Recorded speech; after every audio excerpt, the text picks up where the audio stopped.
Welcome to This Explainer. Today, we're zeroing in on something absolutely crucial: how we can actually achieve equity of access and outcome in general healthcare for people with learning disabilities. We're going to dive right into what it really means to recognize a learning disability, unpack the changing demographics and health needs, and take a hard look at the real-life experiences these patients have in our care settings. Let's get right into it. So let's kick things off by having you reflect on your own day-to-day practice. Just think about it for a second. When and why do you actually meet people with learning disabilities in a general healthcare setting? Are they coming in for routine screenings, managing a complex chronic illness, or maybe they're navigating a sudden acute crisis? Setting the stage right here is key, because understanding that when and why directly shapes how we can step up, make reasonable adjustments, and deliver the best possible care. Here is our roadmap for today. 1. Defining learning disabilities. 2. Changing demographics and needs.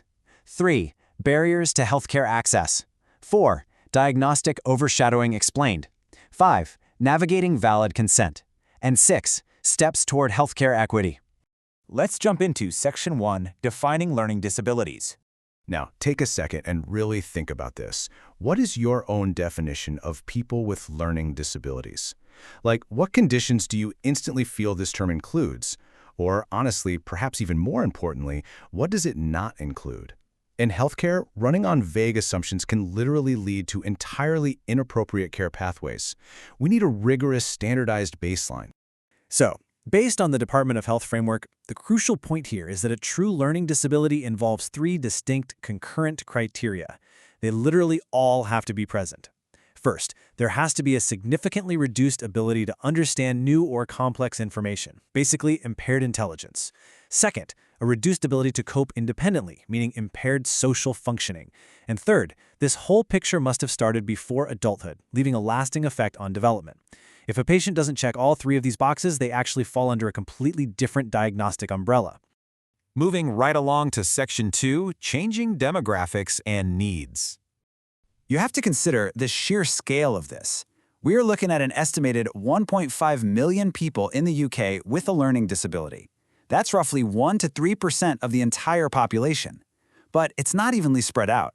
The incidence is noticeably higher in urban and deprived areas.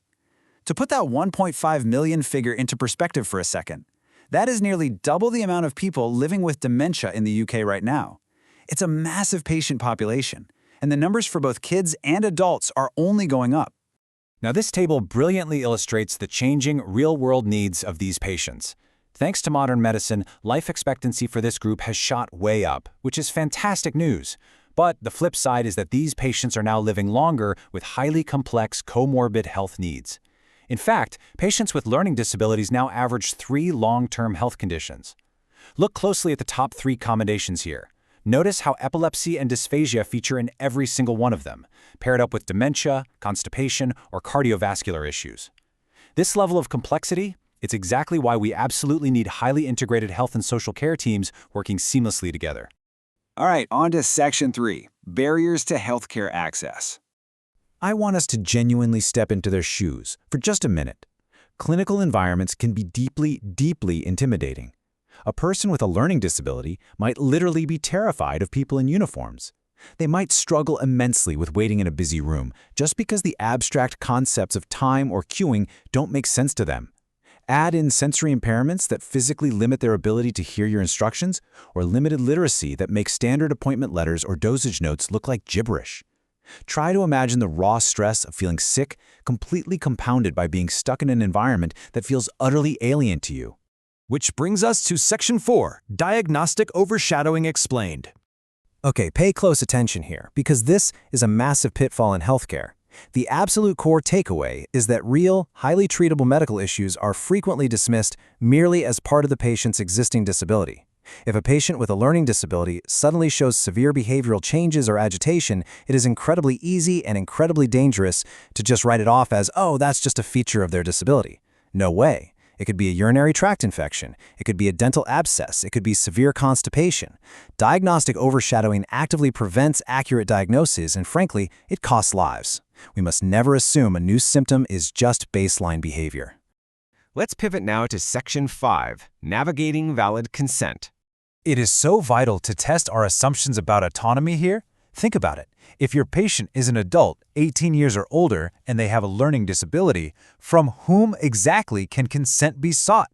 Does it automatically come from a parent, a family member, the patient themselves, or maybe the integrated care team? Well, the answer is always firmly rooted in capacity.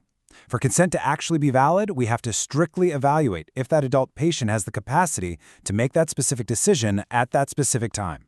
The guidelines say a person is unable to make a decision if they fail at just one of these 4 steps. They cannot understand the relevant info, they cannot retain it long enough to make a choice, they cannot weigh that info to arrive at a decision, or they cannot communicate their decision, whether that's by talking, sign language, or even using assistive tech. And here is the kicker. Mere agreement is not consent. If they nod along and agree to a procedure but don't actually comprehend what it entails, that is absolutely not valid consent. Finally, we arrive at Section 6, Steps Toward Healthcare Equity. This is where the rubber meets the road. By actively focusing on these 4 reasonable adjustments, integrated health and social care teams can directly reduce the complications of ill health for this population. First, you've got to recognize people with learning disabilities as full citizens with an absolute right to equitable care. Second, establish crystal-clear communication channels within and across services, so nothing and no one falls through the cracks. Third, proactively manage patient safety risks by anticipating their unique vulnerabilities. And fourth, honestly, this is a total game changer you can use right now, provide pre-contact or pre-admission preparation. A little extra time spent familiarizing a patient with the clinical environment before their actual appointment can completely wipe out the anxiety that usually causes care to break down. So, what does this all mean for you? Ultimately, achieving true equity of access and equity of outcome isn't just about giant systemic changes. It starts with you, right there on the front lines. What practical things will you do in your very next patient interaction to support people with learning disabilities? Are you going to catch yourself before diagnostic overshadowing happens? Will you double-check that your communication is perfectly tailored to secure truly valid consent? Think about the reasonable adjustments you can implement today. Because at the end of the day, equity isn't just about opening the clinic doors. It's about making sure the person walking through them is fully seen, heard, and understood. Thanks for joining me for this explainer.